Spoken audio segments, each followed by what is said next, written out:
ओम अज्ञानतिमिरन्धस्य ज्ञानाञ्जनशलाखया चक्षुरुन्मिलितं येन तस्मै श्रीगुरुवे नमः।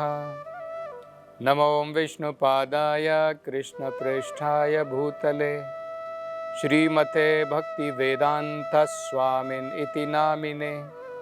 नमस्ते सरस्वते देवे गौरवाणी प्रचारिणे निर्विशेषा शून्यवादी पाश्चात्य देशतारिणे।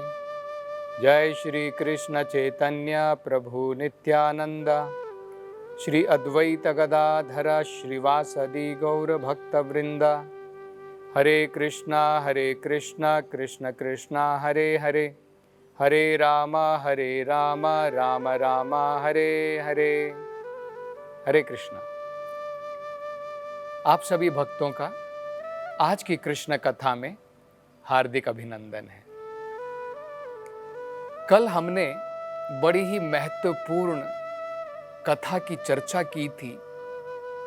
किस प्रकार भगवान अपने भक्तों को संतुष्ट करते हैं, उनकी इच्छाओं को पूर्ण करते हैं। कुब्जा ने शुरुआत में जब भगवान कृष्ण वृंदावन से मथुरा आए थे, भगवान की थोड़ी सी सेवा की थी चंदन के लेप के द्वारा, और इसके कारण भगवान ने कुब्जा की इच्छा को पूर्ण किया। भगवान स्वयं उद्धव जी के साथ में कुब्जा के घर में गए। कुब्जा अत्यंत प्रसन्न हुई, सभी प्रकार के कल्मशों से वो मुक्त हो गई और उसने भगवान से विनती की कि हे कृष्ण, कृपा करके मुझे छोड़ करके मत जाइए, कुछ समय के लिए, कुछ दिनों के लिए कृपा करके मेरे घर में ठहरिए। किंतु कृष्ण ने जवाब दिया, उन्होंने कहा, बड़ी विनम्रता पूर्वक उन्होंने कहा कि नहीं, वो अब ज्यादा देर वहां पर नहीं रह सकते हैं, उन्हें अत्यधिक महत्वपूर्ण कार्य है, इसलिए उन्हें जाना पड़ेगा। और भगवान विदा लेकर के वहां से चले गए। आचार्य बताते हैं इसके पीछे कारण है। भगवान की दो प्रकार की शक्तियां होती हैं। एक शक्ति को कहते हैं भू शक्ति, एक शक्ति को आध्यात्मिक शक्ति या चित्त शक्ति कहते हैं। भू शक्ति का मतलब है भगवान की ये भौतिक शक्ति, और आध्यात्मिक शक्ति जो है श्रीमती जैसे राधा रानी है, वो भगवान की आध्यात्मिक शक्ति है। कुब्जा भू शक्ति की प्रतीक है। श्रीमती राधा रानी भगवान की चित्त शक्ति, हल्लादिनी शक्ति, आध्यात्मिक शक्ति की प्रतीक है। और भगवान जो है, क्यों कुब्जा के घर में ज्यादा दिन नहीं रहे? आचार्य कहते हैं क्योंकि भगवान इस भू शक्ति पर कभी कभी मात्र आते हैं, जबकि आध्यात्मिक संसार में भगवान हमेशा वास करते हैं। तो ये कारण था जिसे भगवान जो है प्रदर्शित करना चाहते थे कि अगर हम आध्यात्मिक शक्ति के अंतर्गत में रहेंगे तो हमेशा भगवान का संग कर सकेंगे। अगर हम भौतिक शक्ति में रहते हैं तो भगवान से विरह रहती है और भगवान को हम भूल जाते हैं। इसमें भगवान केवल कभी कभी भौतिक संसार में आते हैं। इसके उपरांत अब कृष्ण बलराम जी के साथ और उद्धव जी के साथ अब अक्रूर जी की इच्छा को पूर्ण करना चाहते थे। अक्रूर जी भी कृष्ण के महान भक्त थे। वो भी बड़ी प्रतीक्षा में थे कि कब कृष्ण उनके घर में आएंगे और उनके घर को पवित्र बनाएंगे। उन्होंने पहले भी कहा था कि हे भगवान, आपके चरण कमलों के द्वारा कृपा करके मेरे घर को पवित्र कीजिए। तो कृष्ण बलराम जी के साथ, उद्धव जी के साथ अब अक्रूर जी के घर को जाते हैं। तो अक्रूर जी ने जब देखा कि कृष्ण, बलराम और उद्धव जी आए हैं, तुरंत उन्होंने सबसे पहले उद्धव जी को गले लगाया और कृष्ण और बलराम जी को प्रणाम किया। और वहां पर अपनी तरफ से कृष्ण और बलराम और उद्धव जी ने जो है प्रतिक्रिया के रूप में, प्रतिदान के रूप में अपनी तरफ से उन्होंने जो है नमस्कार किया, प्रणाम किया।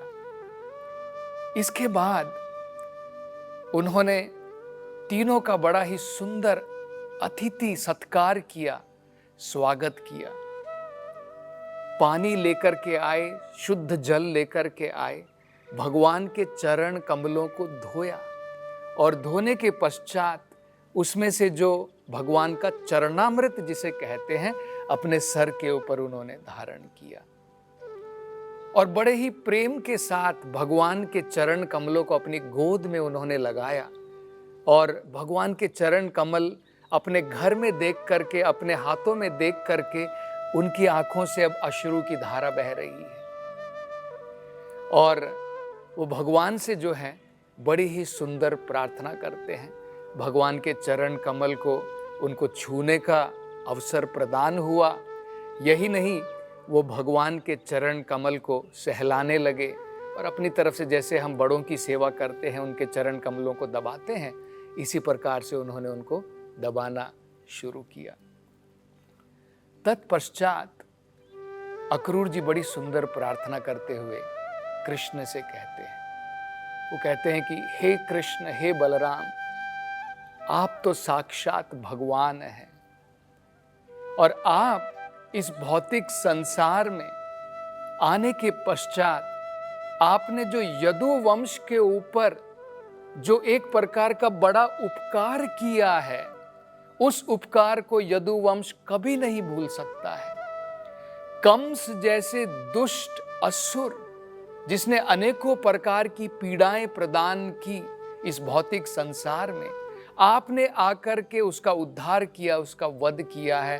ये यदुवंश जो है कभी नहीं भूल सकता है और आपका तो ये कार्य है, जैसे भगवत गीता में भगवान स्वयं कहते हैं, परित्रणाय साधूनाम विनाशाय च दुष्कृताम। आप स्वयं बलराम जी के साथ जो आपके अंश हैं इस भौतिक संसार में, ऐसे राजा जो अपने आप को राजा के रूप में दिखाते हैं लेकिन वो असुर हैं, ऐसे राजाओं का वध करने के लिए आप भौतिक संसार में आए हैं।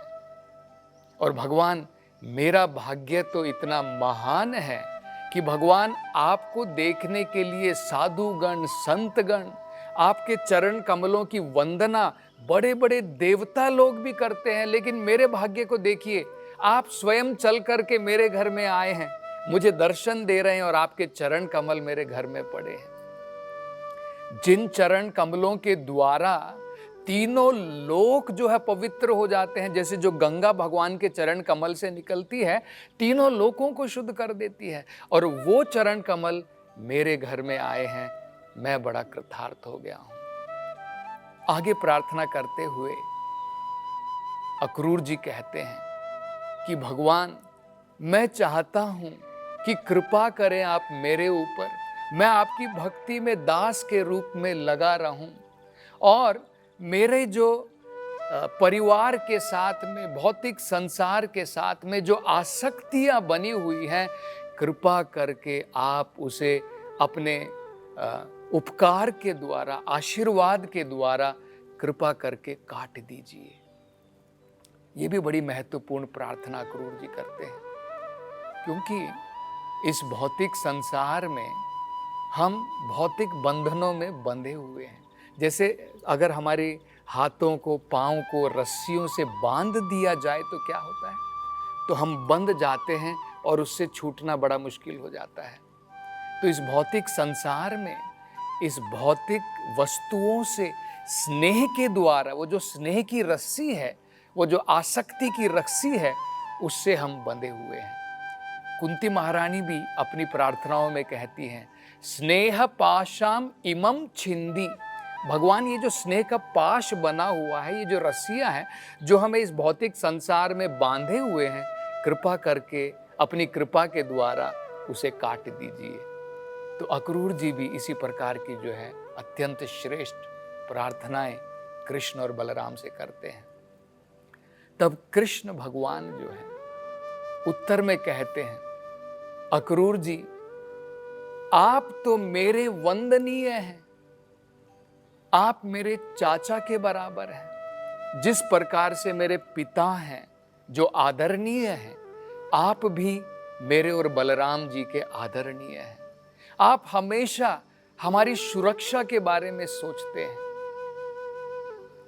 तो इस प्रकार से वो कह रहे थे। तो भगवान ने जब इस प्रकार से अक्रूर जी से कहा, तो अक्रूर जी ने एक और बड़ी सुंदर प्रार्थना जो की थी, उन्होंने भगवान से कहा कि भगवान, इस भौतिक संसार में ऐसा कौन व्यक्ति है जो ये नहीं समझ सकता है कि आप सबसे बढ़िया सबके मित्र हैं। ये भगवत गीता में कहा है, सुहृदम सर्वभूतानाम। भगवान जो सबके हृदय में है वो सबसे बढ़िया मित्र है। तो मूर्ख व्यक्ति ही आपके चरण कमलों को त्याग करेगा। और यहां पर भगवान जो है वो अक्रूर जी से कह रहे हैं कि आप मेरे वंदनीय हैं, मुझे आपकी उपासना करनी चाहिए। और आगे भगवान क्या कहते हैं, देखिए अक्रूर जी से वो कहते हैं, ना केवल आप मेरे वंदनीय हैं, आप जैसे महान भक्त, क्योंकि सामाजिक तरीके से भी आप मेरे पिताजी के बराबर हैं, आध्यात्मिक तरीके से भी आप मेरे शुद्ध भक्त हैं। और भगवान का शुद्ध भक्त जो होता है तीनों लोक में वंदनीय है, यहां तक कि देवतागण भी उनकी उपासना करते हैं। आगे भगवान बताते हैं किस प्रकार से इस भौतिक संसार में अगर कोई देवताओं की उपासना करता है, देवताओं से कुछ मांगता है, उसे कुछ चाहिए, उसके कारण उनकी उपासना करता है, लेकिन उपासना करने के पश्चात मात्र जो है उसे कुछ भौतिक सुखों की प्राप्ति होती है।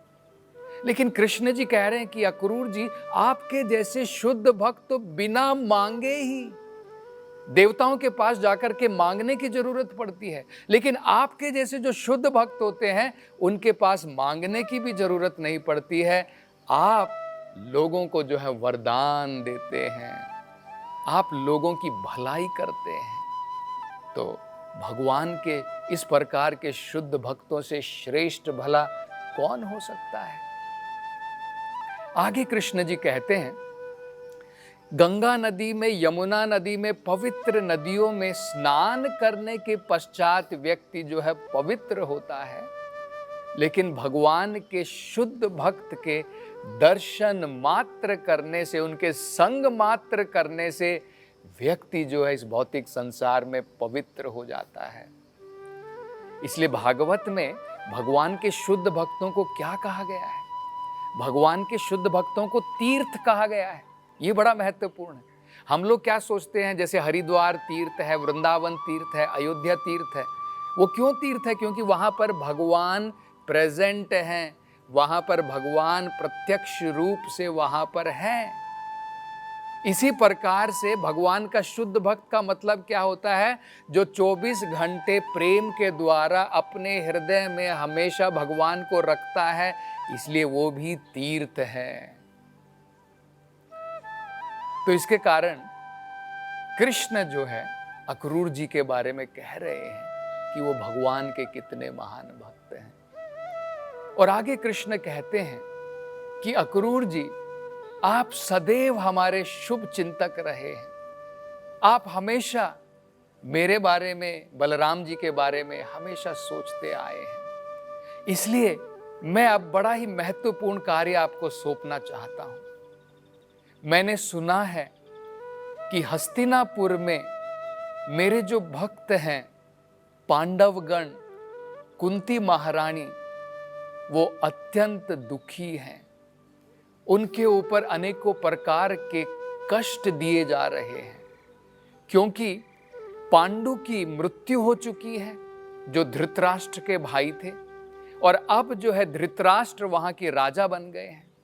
और धृतराष्ट्र जो है अपने न केवल वो जन्म से अंधे हैं, धृतराष्ट्र अपने परिवार के स्नेह के द्वारा अंधे हो चुके हैं। इसलिए उन्हें ठीक से दिखाई नहीं देता है क्या करना है, क्या नहीं करना है। और उसका जो दुर्बुद्धि पुत्र है दुर्योधन, उसके प्रेम के अंधकार के कारण अनेकों प्रकार के कष्ट जो है धृतराष्ट्र और उनके पुत्र जो है पांडवों को दे रहे हैं। मैं चाहता हूं कि तुम मेरे प्रतिनिधि के रूप में जाओ, हस्तिनापुर में जाओ और वहां जाकर के कुछ समय तक थोड़ा ये अध्ययन करो कि किस प्रकार से पांडव वहां पर हैं, धृतराष्ट्र किस प्रकार से वहां पर राज्य चला रहे हैं और मेरे भक्त जो है वहां पर किस प्रकार से हैं। इसका अध्ययन करने के उपरांत आप मुझे वापस आकर के कृपा करके उसके बारे में बताइए। तो तुरंत अक्रूर जी ने जो है अपने मन में ठान ली कि अब वो हस्तिनापुर की तरफ जाएंगे। और अब जो है अक्रूर जी हस्तिनापुर की तरफ निकल पड़े।